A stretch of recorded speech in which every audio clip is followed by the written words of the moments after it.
Le Padre Pio a donné 1000 conseils formidables et en de nombreuses occasions. Aujourd'hui, ce sont des maximes absolument indispensables pour le suivre dans sa vie spirituelle et pour nous élever auprès de lui. Et vous allez voir combien vous vous en trouverez bien. 7 maximes du Padre Pio. Chers amis fidèles du Padre Pio, bonjour, mon nom est Jean Goyard et vous assistez au programme Sur les pas du Padre Pio.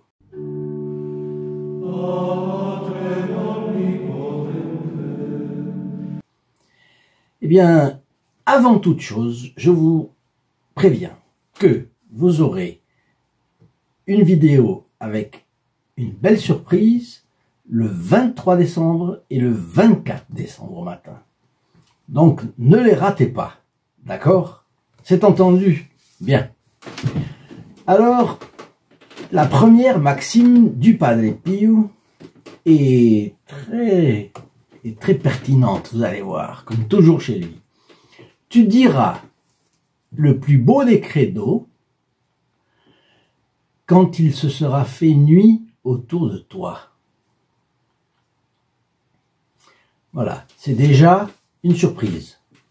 C'est déjà une surprise, on n'est pas surpris dans le sens qu'on aimerait peut-être, mais c'est comme ça. La plupart des personnes ont comme but dans la vie, vous en avez rencontré, moi j'en ai rencontré beaucoup aussi, et de passer, on peut dire comme ça, entre les grêlons de la douleur. La vie a ses douleurs, a ses souffrances. Il y a des gens qui veulent passer à travers. Surtout ne pas souffrir. Chercher avidement le bonheur sur terre et s'il était possible, d'arriver à le prolonger plus ou moins indéfiniment. Vous savez bien que beaucoup ont cru à ça tout au long fin 19e et tout le 20e siècle. Le progrès allait assurer à l'homme le bonheur terrestre. Grave illusion. Grave illusion parce que le bonheur total n'est pas pour cette terre. Nous avons besoin d'infini. L'âme aspire à l'infini. Voyez par exemple les artistes qui aimeraient comprendre certaines choses, ils les discernent, ils les devinent, ils n'arrivent pas à exprimer avec des choses matérielles leur désir d'infini. Et un peintre magnifique, un compositeur de musique magnifique, un architecte fantastique, tout ce que vous pouvez imaginer. Eh bien, le bonheur parfait n'est pas sur cette terre. Rappelez-vous cette image que j'utilisais un jour. Le bonheur, c'est comme notre ombre portée dans le soleil et l'ombre. Si nous essayons d'attraper l'ombre, elle nous fuit. Par contre, si nous la fuyons, elle vient derrière nous. Et ça, c'est également une leçon de vie que le Padre Pio souligne, vous voyez, énormément. L'illusion du bonheur parfait sur cette terre était forte. Et quand l'homme déchante d'une illusion, et on le voit en ce moment avec le changement de société fabuleux qu'il y a actuellement avec toute cette histoire de virus, eh bien l'homme déprime. Et c'est pourquoi les cabinets psychiatriques sont absolument assaillis. Assaillis. Donc, cette histoire de chercher le bonheur sur Terre, cela suppose une philosophie de la vie, une manière de voir les choses, et un tempérament qui est évidemment la conséquence. Donc, la nature a horreur de la souffrance, et, alors ça c'est naturel, mais il y a un état d'esprit qui se greffe là-dessus, qui est conséquence de cette philosophie. Bon, tôt ou tard, la souffrance va se présenter. C'est inévitable à cause de quoi? À cause du péché originel. Et les conséquences du péché originel qui a blessé la nature. L'homme est vulnérable. Il est sujet à la pénibilité du travail, aux blessures, aux maladies, à la mort. Et il semble bien que cette philosophie et ce tempérament dont je parlais ne correspondent pas au plan de Dieu. Parce qu'il y a une différence phénoménale de perspective entre Dieu et nous finalement. Notre Seigneur Jésus-Christ vient sur cette terre, pour souffrir sa passion, afin de nous racheter et de fonder son Église. Les apôtres enseignent les nations, faisant connaître la bonne nouvelle au mépris de leur commodité et de leur vie. Et à leur suite, des millions et des millions de martyrs ont subi les persécutions, la douleur, l'humiliation, la mort, à cause et en union avec les souffrances divines du Christ. À leur suite, des millions de religieux et de religieuses contemplatifs ont embrassé l'état monacal afin de prier et de faire pénitence pour le monde, d'attirer sur la société temporelle les grâces indispensables pour l'élever. Parce que, avec le péché originel, on a tendance à toujours descendre. Alors, une question qu'on pourrait se poser, ça, les philosophes se la posent, évidemment, c'est de savoir si les hommes sont capables ou non de vivre sans souffrance. Est-ce qu'il pourrait y avoir, imaginez un homme qui n'ait pas de souffrance. Et je pense à cet armateur grec, richissime, n'est-ce pas? Et il a épousé une Américaine. Et leur fille, riche, comme tout, eh bien, elle s'est suicidée.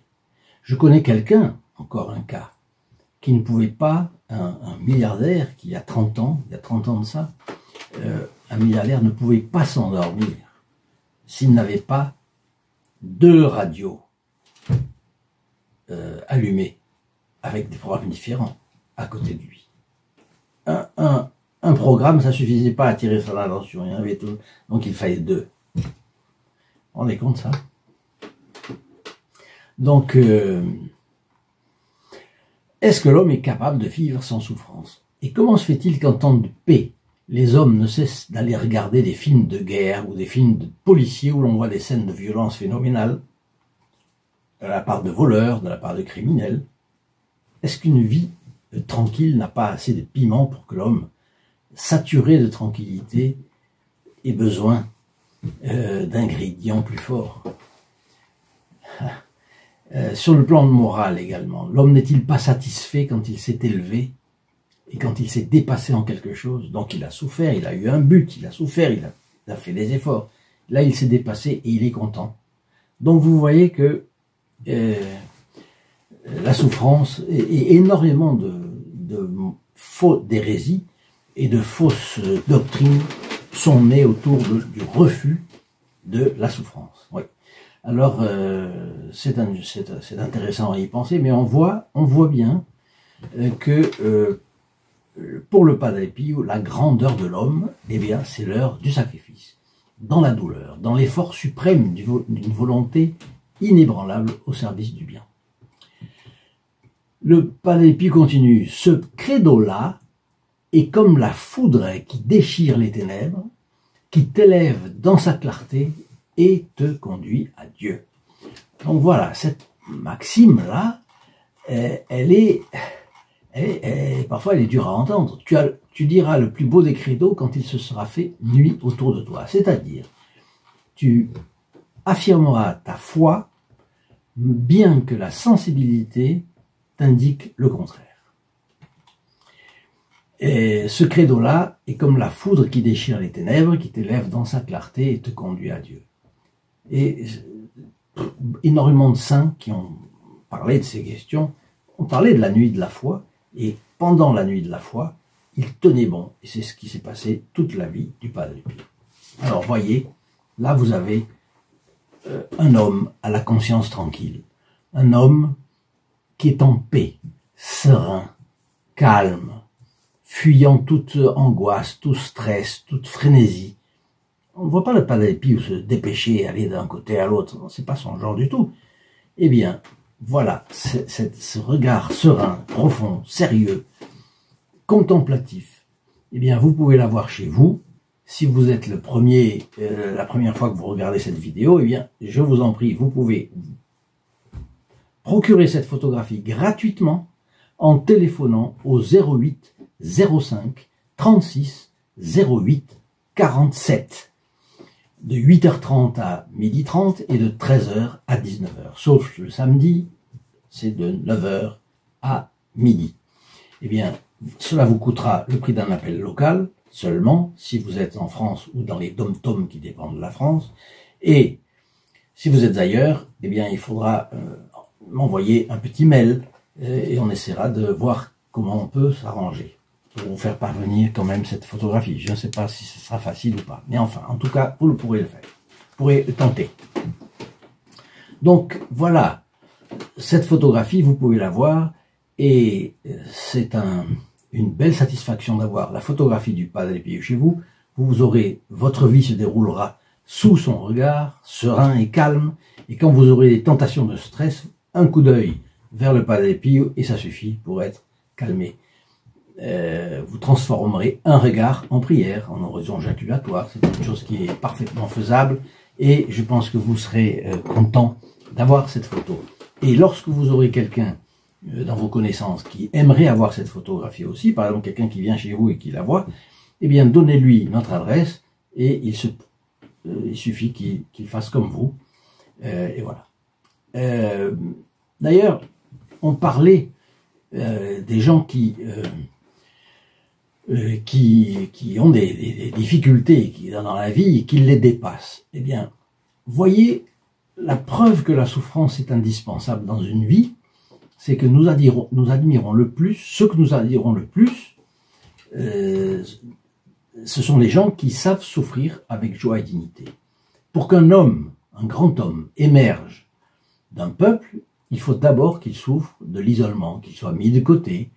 Il lui faut sa traversée du désert. Bon. Alors, une portion importante des hommes lui font confiance. Qui admire celui qui présente, disons qui se présente à une élection par exemple, et emporte une échéance sans combat, à vaincre sans péril, on triomphe sans gloire. Il faut la difficulté dans la vie. Un général, on l'admire parce qu'il a eu des difficultés. Un général qui n'a été dans aucune bataille sérieuse.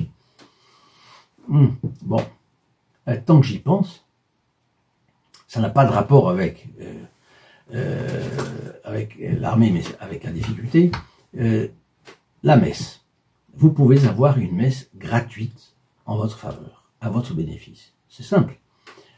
C'est pas une perspective dans le sens de la souffrance, mais admirer la souffrance du Christ dans la messe, oui, ça vous donnera énormément de grâce. Mais aujourd'hui, où nous n'avons pas beaucoup de messes, comme vous le savez, eh bien, vous pouvez en avoir une en vous abonnant.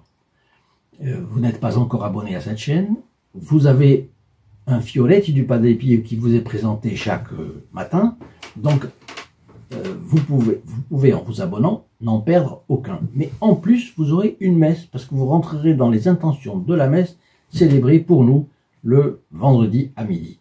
Ne ratez pas cela, et en particulier à ce temps de Noël, eh bien, vous aurez une messe en votre faveur. N'hésitez pas. Une deuxième maxime du Padre Pio. Fais attention, que ton âme ne se trouble pas à la triste vue de l'injustice humaine. Et oui, il y a le péché originel, donc il y aura de l'injustice humaine. Nous sommes victimes, éventuellement, d'injustice. Nous pouvons aussi faire peser une injustice sur le prochain. Donc vous voyez, ce que le Padre Pio dit, vous verrez des injustices obligatoirement, eh bien, que votre âme ne se trouble pas avec ces injustices, spécialement quand on est victime soi-même d'une injustice, on se rebiffe. Eh bien, voilà ce que dit le Padre Pio, les faits qui nous touchent ont aussi leur valeur. Pourquoi? Parce qu'ils nous font souffrir. Nous pouvons avoir des sacrifices d'amour-propre à faire. D'ailleurs, c'est très bon. Le Padre Pio disait qu'on ne pouvait être humble qu'à condition d'avoir de nombreuses humiliations. Et là, il n'y a pas de doute. Il faut y passer. Le Padre Pio continue. Tu verras un jour le triomphe de la justice divine sur eux, sur elles, les injustices, ou sur eux, les faits d'injustice. C'est-à-dire, il faut aimer la justice. Mais si on la voit, soit contre quelqu'un, soit contre nous-mêmes, eh bien, ne nous troublons pas pour autant. Troisième maxime du Padre Pio. La miséricorde de Dieu est infiniment plus grande que ta méchanceté. Ça va déjà dans la ligne de ce que je vous ai déjà dit sur le Padre Pio. Tu as coûté trop cher au bon Dieu pour qu'il t'abandonne, disait-il à quelqu'un qui se désespérait de voir la noirceur de son âme. Eh bien là, voyez, la miséricorde de Dieu est infiniment plus grande que ta méchanceté. Il ne nie pas que nous soyons méchants. Évidemment, nous avons le péché originel en nous, et l'homme a toujours une mauvaise part. Donc, nous avons de la méchanceté. Nous devons lutter contre elle pour être des saints, pour devenir des saints. Soyez parfaits comme votre Père Céleste est parfait. Le Padre Pio était très strict en matière de morale et en matière de foi. Bien, mais archi miséricordieux envers le pécheur. Nous sommes tous pécheurs. Donc, d'un côté, soyons miséricordieux avec nous-mêmes, parce que les jansénistes, vous savez, il y a beaucoup de gens qui sont teintés de jansénisme, et ils sont humiliés par le péché, et ça leur plaît pas, et bon, quand ils sortent d'une confession, ils sont tout contents, etc., et d'ici peu, ils veulent faire la force pour eux. Et la force, tout seul, c'est zéro. Sans Dieu, on ne peut rien faire, et donc, ça ne marche pas. Et après, ils retombent, et ils se désespèrent, se découragent. Non, c'est pas comme ça. Donc, être miséricordieux avec nous-mêmes, être miséricordieux avec les autres. Pas parce que quelqu'un me fait quelque chose que je dois me venger. Ça, c'est pas le... Ça, c'est pour l'Ancien Testament, mais pas pour le Nouveau. Bon. Et pour œil dent pour dent, c'est pas nous. C'est pas notre philosophie. Bien. Alors, là, dans la 4e maxime, le Padre Pio va lutter contre les scrupules. Voyez ce qu'il dit. Que des pensées impures t'assaillent ne constitue pas un péché. La vertu consiste à les fuir. Et il a bien raison, surtout en matière de 6e commandement, c'est-à-dire d'impureté.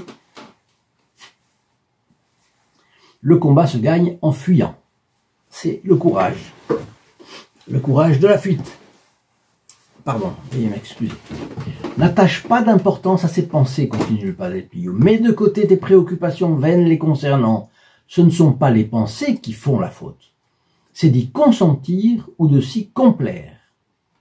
Donc voilà, pour les scrupuleux. Et voyez comme il sait, avec beaucoup de nuances, défaire des problèmes qui peuvent être nos problèmes.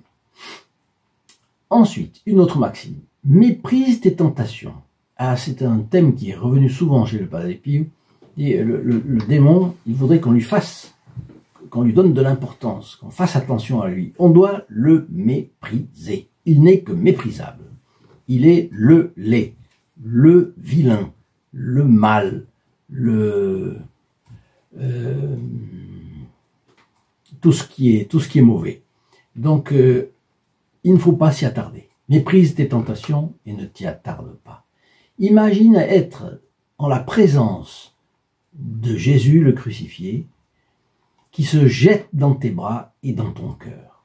Embrasse la blessure de son côté et dis-lui: voici mon espérance, la source vivante de mon bonheur. Je vous retiens, ô Jésus, et je ne m'éloigne pas de vous tant que vous ne m'avez pas mis à l'abri. Le Padre Pio, tout est toujours tout simple, et toujours très clair, et toujours très vrai. C'est comme le curé d'Ars. Bon, donc on a... mais c'est un thaumaturge de première bourre, si on peut être un peu familier avec le bon Padre Pio. Bien. Et une autre maxime. Avant tout, le devoir est toujours le devoir, même avant les choses saintes. Alors ça, c'est fort. Mais voilà, le devoir est quelque chose qui doit nous tenir à cœur tout le temps. C'est ce qui est difficile à faire, le devoir. Là encore, le Padre Pio nous donne une énorme leçon de sagesse. Pour certaines mentalités, le devoir passerait après les dévotions, par exemple. On imaginerait volontiers une maîtresse de maison, dévote, confite en dévotion, et elle en négligerait son ménage. Ah non. Là encore, le Padre Pio œuvre à nous conserver dans l'équilibre. Donc la sainteté des actes ne suffit pas à nous justifier pour la négligence de notre devoir, le devoir d'État par exemple. Autre maxime, mais le Padre Pio va nous donner une maxime qui, là, vraiment est capitale. Le manque d'amour est comme un coup sur la prunelle des yeux. Y a-t-il quelque chose de plus sensible que les yeux? L'amour est la reine des vertus. Et de même que les perles sont reliées par un fil, les vertus le sont par l'amour. Quand le fil se casse, toutes les perles tombent. Je ne sais pas si vous avez eu cette expérience un jour. Ma femme a eu un problème avec un collier. Il n'y a pas moyen, on n'en arrête pas une, elle file toutes. Bon, affreux, affreux. Le Padre Pio, donc, oui, les vertus font la même chose, dit le Padre Pio. Faute d'amour, elles s'échappent toutes.